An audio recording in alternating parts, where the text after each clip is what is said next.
Weeds जो है unwanted plant है, इनके लिए हम फंगल पैथोजेंस का प्रयोग करते हैं।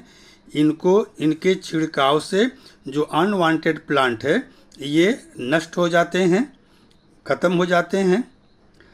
और एक कवक है फंगल ट्राइकोडर्मा, इसका भी उपयोग हम पादप रोगों के, जो प्लांट में बहुत तरह भी, जिस तरह मनुष्य में रोग होते हैं, एनिमल में रोग होते हैं, उसी प्रकार पौधों में भी बहुत तरह के रोग होते हैं।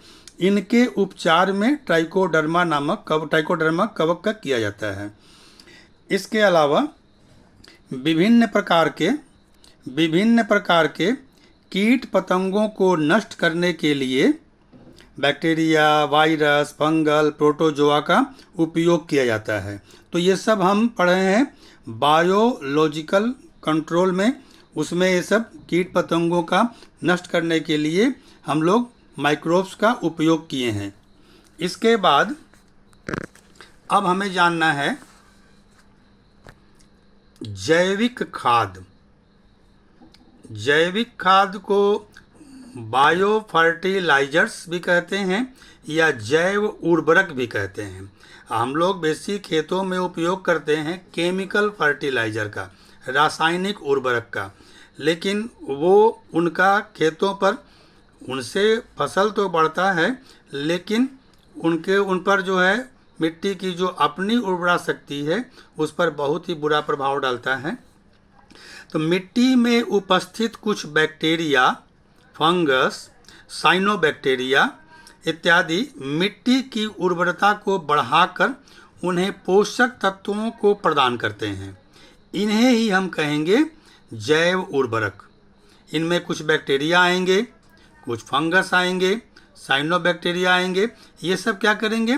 मिट्टी के उपजाऊ शक्ति को बढ़ाएंगे, अर्थात उनको नाइट्रेट देंगे, पोटेशियम देंगे, फास्फोरस देंगे, कैल्शियम देंगे, ये सब उनको प्रदान करेंगे। तो ये कहलाएगा हमारा जैव उर्वरक या जैव खाद, बायो फर्टिलाइजर। तो इसमें कुछ जो है उनके बारे में हमको जानना है। राइजोबियम, जब लेसन 3 में बताया गया था कि सहजीवी, जब पौधा का उदाहरण दिया गया था तो वहाँ राइजोबियम लेग्यूमिनेसरम का नाम बताया गया था। यह सहजीवी एक बैक्टीरिया है जो मटर के जड़ों के गांठों में पाया जाता है, चना है, मटर इत्यादि के गांठ में पाया जाता है, जो मिट्टी में उपस्थित नाइट्रोजन को नाइट्रेट में बदलकर पौधों को दे देता है। तो ये एग्जाम्पल लिखे हैं राइजोबियम लेग्यूमिनेसरम, ये एक सहजीवी है। इसके अलावा नाइट्रोबैक्टर भी है, यह भी पौधों को नाइट्रोजन प्रदान करता है। एजोटोबैक्टर, एजोटोबैक्टर क्या करेगा? यह मिट्टी में उपस्थित कार्बनिक पदार्थों का उपयोग नाइट्रोजन स्थिरीकरण में करता है। इसे कहते हैं नाइट्रोजन फिक्सेशन, वह उसको नाइट्रेट में बदलेगा।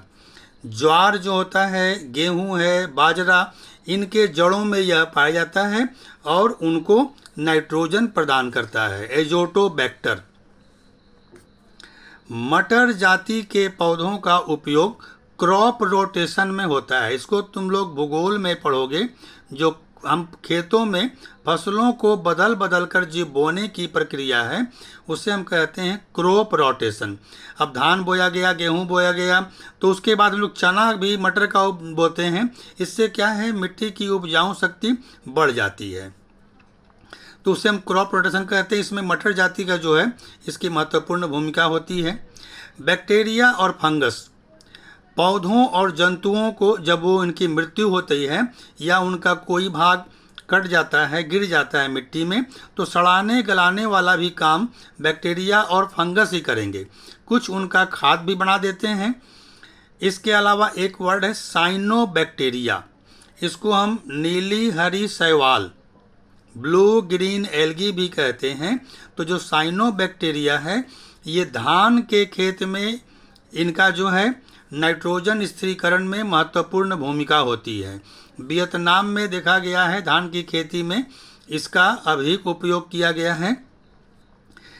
तो नीली हरी शैवाल, ब्लू ग्रीन एल्गी, ये हम इन्हें बता चुके हैं कि साइनोबैक्टीरिया भी कहा जाता है। और ये लेकिन खुद प्रकाश संश्लेषण की क्रिया द्वारा अपना भोजन बनाते हैं। ये दूसरों पर निर्भर नहीं है, सूक्ष्म जीव हैं लेकिन अपना भोजन खुद बनाएंगे। और यह मिट्टी में जो उपस्थित नाइट्रोजन है उसको नाइट्रेट में बदलकर पौधों को प्रदान करेंगे। इसका उदाहरण है एनाबीना एजोली। एनाबीना एजोली जो है ये ब्लू ग्रीन एल्गी का उदाहरण है।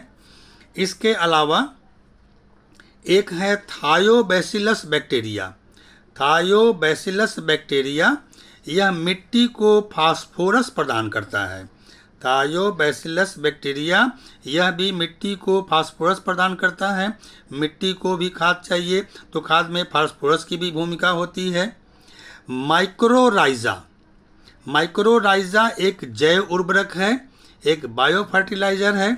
यह कवक, फंगस और उच्च वर्गीय पौधों के जड़ों के बीच सहजीवी संबंध स्थापित करता है, प्रदर्शित करता है। माइक्रोराइजा क्या हुआ? यह एक बायो फर्टिलाइजर है, जैव उर्वरक है जो कवक, फंगस और उच्च वर्गीय पौधे जैसे धान, गेहूं, मटर, चना है, इनके जड़ों के बीच सहजीवी संबंध, मतलब दोनों में ये संबंध सहजीवी का करता है ताकि एक दूसरे को लाभ हो जाए। यह पौधों को नाइट्रोजन देता है, फास्फेट देता है और कैल्शियम प्रदान करता है। इस प्रकार का संपर्क हम देखते हैं तंबाकू के पौधों में, चाय के पौधों में, रबर के पौधों में। आर्किड सजावटी पौधा है, इसमें इस तरह का उपयोग हम देखा जाता है। तो ये था हमारा जैविक खाद, जैव उर्वरक, बायो फर्टिलाइज़र, इसके बारे में यह बताया गया।